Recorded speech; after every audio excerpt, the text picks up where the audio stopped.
yazi kukhona abantu uthola ukuthi lento ye-material success kubona iy'moto, imizi, imali, thatha amaholide, ukuthenga, ukugqoka, uthola ukuthi lezo zinto lezo kuyena zidla u-95% kwi-emotional space nje yakhe ne-mental space yakhe. Lezo zinto zidla nje u-95%. Iyona nto ayicabangayo leyo, iyona nto a-fascinated ngayo yena. Bese lokhu okokujula kwempilo, universe, umhlaba, amazulu, lezo zinto nje eziyi-mystery. Thola ukuthi hhayi 5% akanandaba nje nayo leyo nto leyo, ayona nje into anendaba nayo, yabo. Uyezwa nje ukuthi khona into ekuthiwa i-universe, uyezwa nje ngendaba ukuthi khona into ekuthiwa ama-frequency, kodwa yona into anendaba nayo leyo, yezwa. Kukhona uhlobo olunjalo-ke futhi lo muntu. Uyabona-ke lana kubani ngampela omdala ubani omncane. Yabona la usemncane lo oqala, lo ocabanga nge-material success nje. Akushiwo ukuthi ungacabangi ngayo, akushiwo ukuthi ayibalekile, but to what extent wena okhonzunywa ngakhona yilezi zinto ocabanga ukuthi zibalekile. Uyazi ukuthi uma usujula kahle nge-universe uyabona konke kuyizeleze. Uyarealize ukuthi konke kuyizeleze phansi komthunzi welanga. Ngalesi sikhathi ubingelelo changes akasha othi kungenzeka noma yini, noma inini, noma kanjani, kunoma ubani, ngoba impilo ayisiyona lento ocabanga ukuthi iyona. Possibilities are infinite in the universe. Your own consciousness is your own limitation. Kukude lapho esisuka khona futhi kukude lapho esiya khona. Beka phansi umoya, ungatatazeli, uyabona. Hayi ngizozgroundela nje la. Ngizozigroundela ngithi ngiyazifundela la ngihleli khona, ngiyafunda ngento ejulile. I'm just analyzing. I'm busy as it's part of my incarnation cross yokubala emhlabeni ukuba busy. That's what I'm here to do. Being busy alone, yabo. And nje ngisazogrounda la. Ngiseground nje manje. Ngizihambela nganabo obhoso bami la abahle kakhulu. Ngazi noma bayavelana. But ngizogrounda nje into engizoyenza. So sengifikelwa yikona lokuthi i-universe ijulile man. Ejulile lento yomhlaba namazulu. Yabona ijule kakhulu. Ukujula kwayo lento uma ngabe uswenze ucwaningo nawe nje mhlambe ngescience ne-quantum physics, yabo, physical science, quantum physics, mechanics, uyabona ukuthi kujule kakhulu. Khona ezinye izinto engacomprehendeki ngengqondo yakho, ingacabangeki indlela eziyona, ama-dimensions, ubukhulu bezinto, ukuba kude kwenkanyezi kodwa nobukhulu bazo. Uyabona uma usuwenza ucwaningo kahle hle ngezinto nokujula kwazo, they are mind blowing. Ugijima komhlaba kodwa wena ubona umile, i-precision yazo zonke izinto. Ngiyabona uma usuqala uzujula ngama mysteries of the universe. Hayi uyabona ukuthi hayi man, lezi zinto lezi hayi imoto, hayi man, lezi zinto engiyijahayo hayi nothing lezi zinto. Usujula ngomuntu, ujula ngomuntu, ukwakheka komuntu, i-consciousness, ukwakheka kwe-reality, ukuthi i-reality i-0.035% kwi-electromagnetic spectrum. Ubona ukuthi the rest engikwaziyo. Uyabona ukuthi lezi zinto kahle azilutho.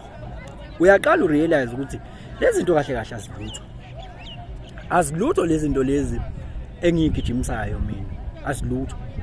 And you start to be fascinated by these things of the universe.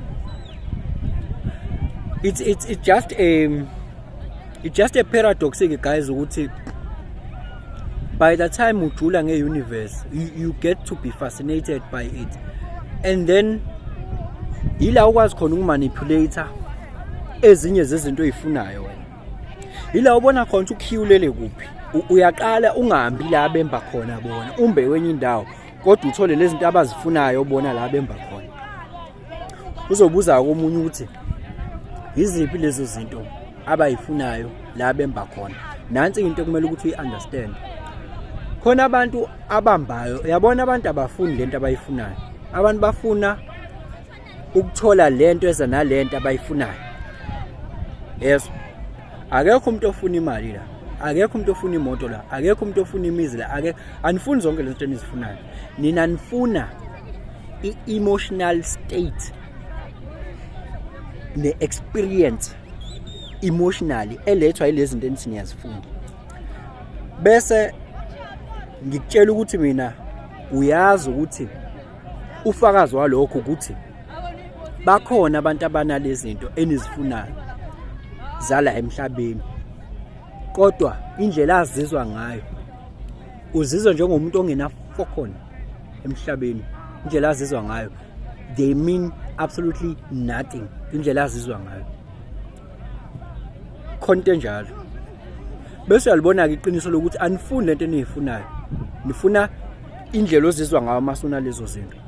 Bese sithi spirituality, uyazi ukuthi uyakwazi ukuzizwa njengomuntu onalezo zinto wena ungenazo. Uyakwazi ukuyi-attain leyo feeling leyo yo fulfillment ungenazo zona ukuzithinta nhlobo, kodwa uzizwe njengalo muntu ungenazo inhlobo physical. By that time they just come, whether they do come or not, you are just don't care, you don't even care. But by law of attraction they will come eventually ngesikhathi sazo. But into emnandi ukuthi awunayo leya burden wena abanayo abanye, awunayo leya burden wena. Uyabona ukuthi ijule kanjani lento ye-spirituality uma ngabe kuukuthi ukwazi ukuzizwa njengomuntu onamabhasi awu-20 nemizi ewu-100 nemali infinite. Ukwazi ukuzizwa kanjalo ungenafo khona. Uyabona ukujula kwezinto la ungenalo lutho. Kusho khona abantu abahamba endleleni wrong. I-spiritual attainment ke leso ke sithi uzokwazi ukuzizwa kanjalo ungenayo leyo nto. Hayi ngokuthi uzomba la bemba khona uzoba ihasla, ngeke kumbe lapho ukuba ihasla. Ngisho yazi umuntu oyihasla ngisho engahaslisha benemoto eyodwa still akwanele. Azame inkosi yami athole esibili still akwanele. Inkosi imsize abe nomuzi ashadelwe still akwanele. Muhlangana naye uthi hey siyaphusha sizama impilo akwanele. Akwanele ngobani akakaphuzi kulawo manzi lawo, ngoba sephuze kulawo manzi akawomi naphakade xobo. Yazi banganani abantu abanezinto la, khona abantu abanamatekisi la nga-40 nga-30 kodwa abangamagovu umhlola.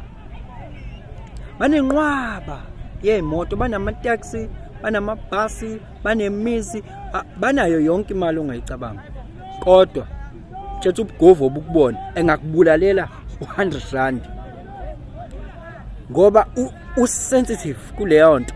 Ngobani? Uvele kuba unefear yokuthi lento ingapherisha, ngingaluza ipha. Akaphuzile kulowo mthombo lo kumele uphuze kuwona ukuze angabe sona.